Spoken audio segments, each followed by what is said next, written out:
Facebook's taking this dynamic shift now. It's actually supporting our narrative of active management. There's no more one-dimensional Facebook advertising.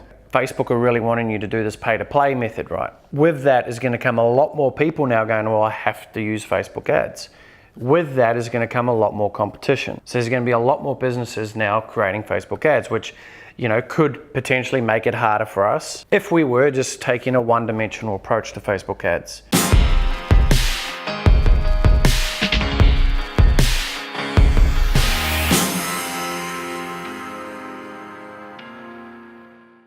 Good morning, welcome to another week of All or Nothing. I'm currently in New Zealand. I'm at my family home, the home I grew up in. Look at that. It's had a bit of a paint job, so it's looking pretty schmicko actually. Take you into the inside. This is my bedroom. This is the bedroom that I grew up in. The colour's a bit outrageous, but it looks a lot different now. I can stand in the centre of it and do a 360. That's about how big it is. So yeah, currently in New Zealand, just been spending the last few days here, been here over the weekend, catching up with friends and family. And now we are heading on back. Oh, here's a kitchen that I built actually. I built this. I was a cabinet maker by trade, if you didn't already know that. When I left high school, or I got kicked out of high school, I went into the cabinet making industry. Became a cabinet maker, and here's the kitchen. It's still standing, so I must have did a good job. Here's my mum. She doesn't want to be in the camera. She's trying to run away. That's all right. Here she is. Say hello. Hey. Like the paparazzi, the paps. She hates the camera. Don't know where I get it from then. Clearly not from her. And this is the backyard. This is where all the magic used to happen. Big backyard. Where have they gone these days? There's Emily. So I'm gonna actually, let's put up a comparison. So I've done a little bit of work on this house. This is what it used to look like. And as you can see there, put a nice little decking out the back. And this is where I used to play every day after school. Every day after school I'd be out here. There was no iPhones, there was no computers. I'd be in the paddock, running up and down the paddock, kicking the football, having cow paddy fights. That's right, the cows would be out there and we'd be using golf clubs. Hitting the cow paddy at each other. Who does that? What? I know. No computers or iPads, so you had to be very creative with what we did. So I just wanted to give you a quick glimpse into my family home. Now it's off back to Australia. Somebody was sick. Where we go? We're in the car. We're doing a family road trip up to the airport. But I could not leave the country without going back to my old bakery and getting a pie. There's my favourite bakery right there. There's about 10 of them in this street. This is the main street. Where's that hand? Main street I used to grow up in, not in the main street, but you know what I mean. I think there's a bakery every second, every shop. There's a laundromat, there's another food market. Tell you what though, been hard. In the last 10 years I've been in Australia, I'm yet to find pies like this. Pick up your game, Aussie, pick up your game.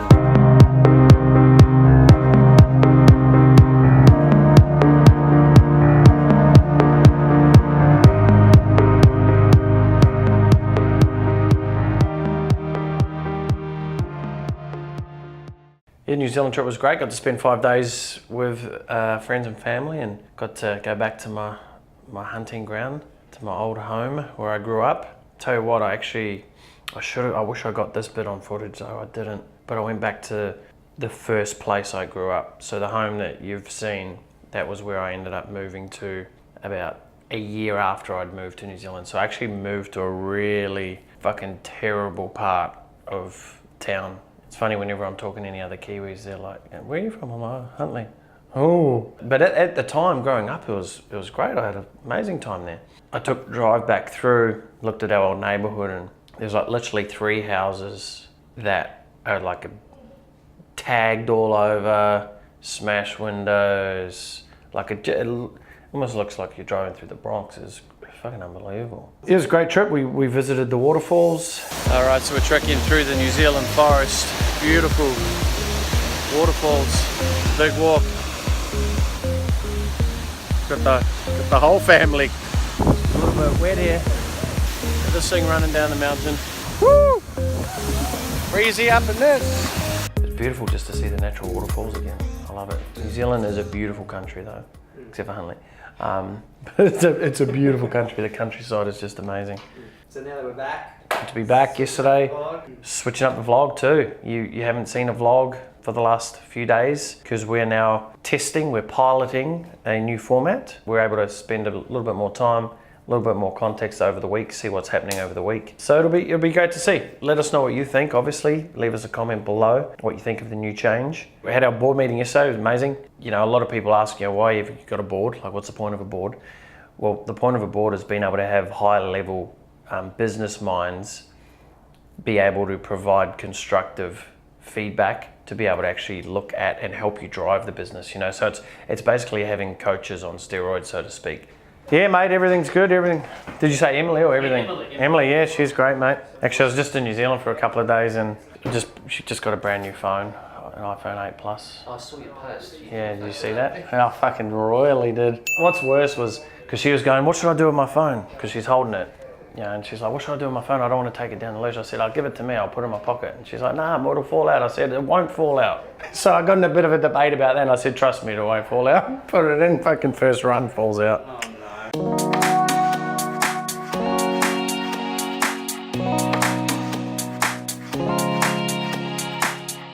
The members on our board are very successful in business, have been extremely successful in other businesses. And it's always good as we're on our development phase of growing Campbell Media Group. We took it seriously from day one. We want to become the best digital marketing agency in Australia, first and foremost, in Australasia. And then the world, we've got to make sure that we're showing up like that every single day. Now, does that mean that every solo entrepreneur needs to go out and start with a board of directors? And no, of course not. You got to build a company, and to build a company, you need more than just, you know, how my mind is going, more than Dan's, more than, you know, the team's mind, to be able to step outside what we're currently doing and be able to see it from a different lens. It's not just a matter of coaching, like, you know, hey, what should I do here? What should I do there? It's like looking at the numbers, looking at the growth, looking at how the business is tracking, looking at the holes, looking at the pitfalls that we may fall into coming up and, you know, removing those.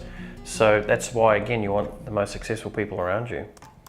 Any ad can be in the newsfeed, you know, but things like that really stand out and someone's like, fuck, that's really good. You know, it makes a big difference. Okay, Feb Special's going well, hey? And this is the good thing. It's what can happen sometimes when you've got things that are killing it out of the park. You only want to naturally focus on what's killing it out of the park. So you still got to make sure we're pulling out the weeds as the campaign's growing, right? The more you pull out the weeds, the more the flower can grow.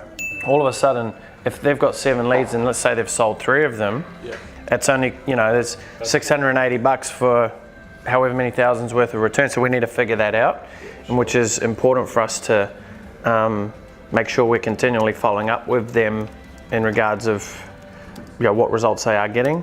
So we need to figure out what are those, how are those returns? Because whilst it looks good in the ad account, what does it look like in their bank account is really the ultimate. You're only as good as your team. That's it, hands down. You know, if you're not putting time, effort, energy, resources into building your team's knowledge, into building themselves as a person, you're just missing out. You know, it's gone are the days of hire someone and go and do all of this and, you know, report back to me every week. It's not like that. Being able to have an active hands-on approach and be able to help and assist and provide feedback where necessary, it's imperative for any company looking to move forward. What's your biggest takeaway?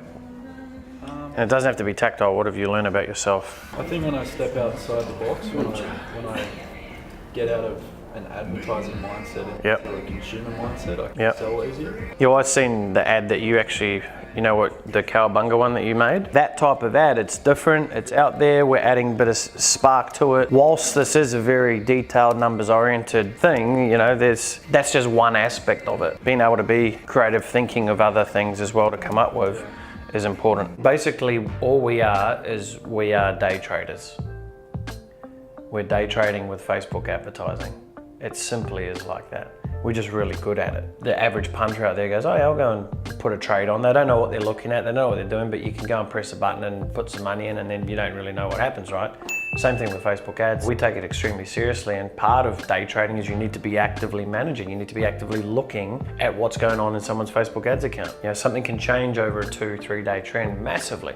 We get a lot of people out there in the industry who will set your ads up and they'll check them once a month, or, you know, if you're lucky, they might check them once every 2 weeks, but things can change rapidly. A campaign that was just knocking it out of the park 10 days ago, over the last 3 days could have just died, you know, for a number of reasons, but we wouldn't know that if you weren't looking at it. And these are the things you got to look at when we're going through campaigns, going, where can we lean it up? And because it worked in January, it doesn't mean we're like, oh, please work again.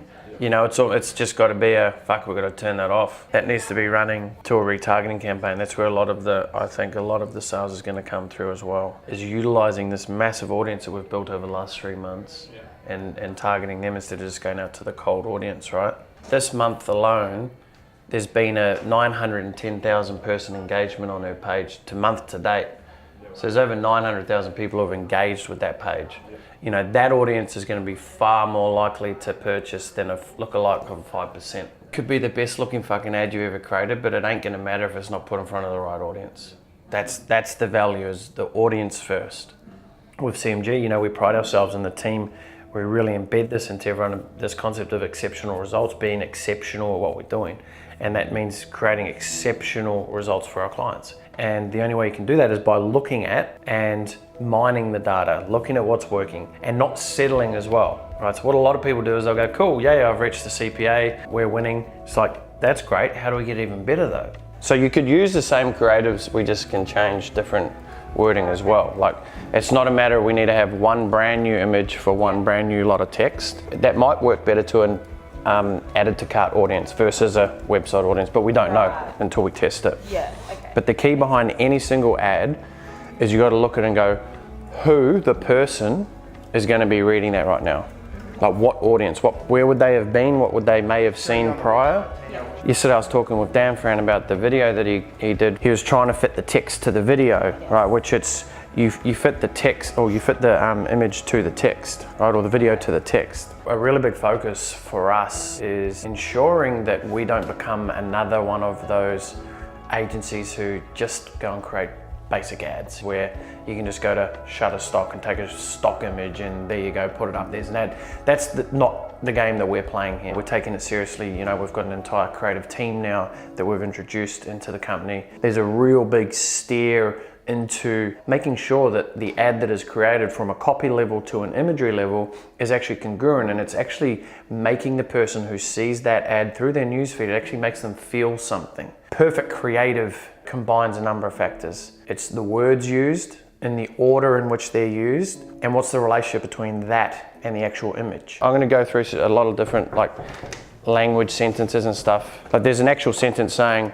I promise you'll be very impressed. Like using that language in that particular order is when you back up you'll be very impressed with the promise in front of it. Yeah. From a psychological standpoint, it triggers something in people's mind. But when you say, trust me, you'll be very impressed, like, oh, okay, maybe it is right. Yeah. So using specific language and words is really important too. Are you using the best tools possible instead of just slapping up an ad? Because in this day and age, and I'm here to tell you, it's only going to get harder.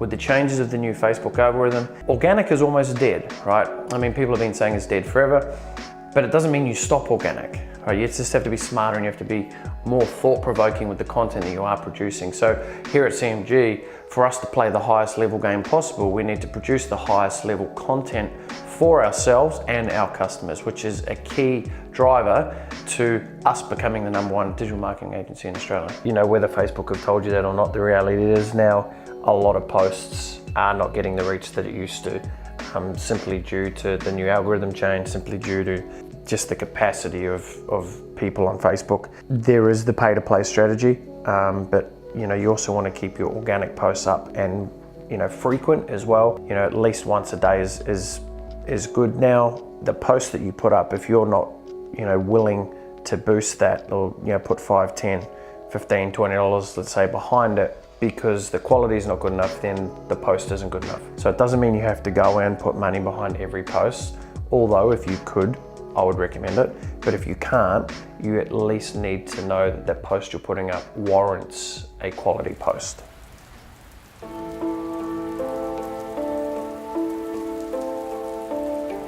Facebook can change rapidly. You know, and this is why, again, another perfect reason why you need to have experts working on your campaigns, because if something changes tomorrow, do you have the time, energy, bandwidth to even go and address it? Yeah, you've got to make sure you're putting the right resources into the right areas. One of the big things that we've made a change is reducing the amount of times we're actually posting on Facebook. You know, I remember speaking about running an event about a year ago where I was talking about, you know, 8 times a day post 8 times a day because we're getting, good interaction, good reach, etc. But again, the game's changed. There's more of a pay to play, simply put. It's more the pay to play. And another really important thing to think about is looking at your Facebook ad campaigns now and going, is it just a one-dimensional strategy? Right, I just spent some time in the office there with Damien, our head of digital strategy, who we've brought into Campbell Media Group, who's really going to spearhead, client growth and client results and so forth. We spend maybe 35 minutes in there going over a particular strategy, and there's like 4, 5, 6 facets to this actual campaign. It's not just a one-dimensional, here's one ad, I'm going to boost it, or here's one ad and I'm just going to run a lead form, or here's one ad and it's just a conversion. You need to approach your ad strategy now with multi-dimensional approaches. Getting a specific pay-to-play strategy with multi-facets is the new Facebook, because there's going to be more people coming to pay-to-play game. Got it. It's going to get a lot noisier, right? There's going to be more people. Your ads are going to be competing against other people's ads now, even more and more and more so. So it's going to get harder and harder and harder to get results with Facebook ads now, but that's just the game. That's just what happens when volume of people come along.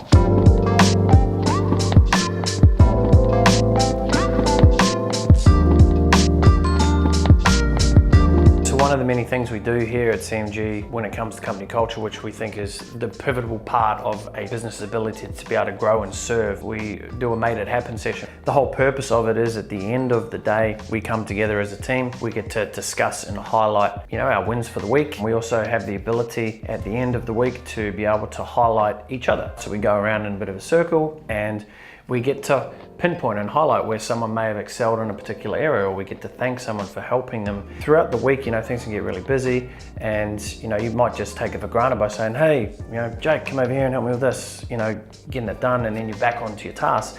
So it's a good time for us to reflect. You probably see 2 people coming on in, Bruno and Samantha. Yeah, I think it's important to share with you all, that these people are extremely successful people in business. Bruno, a number of things, but one of them being sold his business that he created for $1 million. So he's a pretty switched on dude, and it's great to know that we've got someone like that in our back pocket helping us steer the ship, as we navigate through the high seas. It's a fucking good one. But in all seriousness, when we started, obviously, Campbell Media Group, we want to do it seriously, so we've got to get the serious people in as well. We talk about this whole thing about exceptional, right? Being exceptional results. It's, if something isn't working, it can only be a couple of tweaks here and there that can make the ultimate difference. So always keep that in the forefront of campaigns, right? The ones that are doing okay are the ones that probably need more attention, right? Because we accept that $30 is the cost per lead. Damien challenged me the other day on something. It was around a specific cost per lead, and it was good to be able to, whilst I don't agree with it, it was good to be able to go, right on. It's a good way to think. Is there a better way I can get a lower cost per lead here? And it can take a fucking video, a meme, or something that can totally change that. If you're ever working on an ad, you're working on some creatives, throw up your hand and say, hey, this really isn't going to the best that I would like it. What sort of ideas have you got? And if that means coming out here, and I know already just from a couple of times I've walked past, and I'm definitely going to spend more time with you on the creative stuff. By being able to see something that you've already started, it's a lot easier to build upon that and go, oh, have you thought about this? What about that? And that's what we're here as a team to do. We're here to work collectively. Just because I say something or I go, yeah, do the ad like this, it doesn't mean it's going to be the best ad that there is. You could add a dynamic to it, change the picture, change the text, etc. So we're all here to help support each other. That's what we need to be focused on as well. Just touch on one last thing. Probably the biggest highlight for me was the very early results we got from 4,600 times return on investment and engagement at 0.004 of a cent. So as far as I'm concerned, that's probably some of the best results you can get internationally, and we need to make sure we celebrate those moments and that we're really proud that those types of things are born out of this agency. So well done, team. Facebook's taking this dynamic shift now to, it's actually supporting our narrative of active management, right? And it's also supporting the narrative of there's no more one-dimensional Facebook advertising. I was talking about a little bit earlier about how the organic game's changed, where Facebook are really wanting you to do this pay-to-play method, right? With that is going to come a lot more people now going, well, I have to use Facebook ads. with that is going to come a lot more competition. So there's going to be a lot more businesses now creating Facebook ads, which, you know, could potentially make it harder for us if we were just taking a one-dimensional approach to Facebook ads. So this is where we now need to start thinking outside the box, doing these, hence the shift towards becoming a lot more creative and having the ability on hand to be able to do these, you know, different dynamic creatives. And we need to now start allowing ourselves to think outside that. So it's not just now just let's have a PPE or let's just do a single image ad. It's like, what are we doing using all the different variables? So our ad just doesn't look like a normal ad that everyone else is starting to do.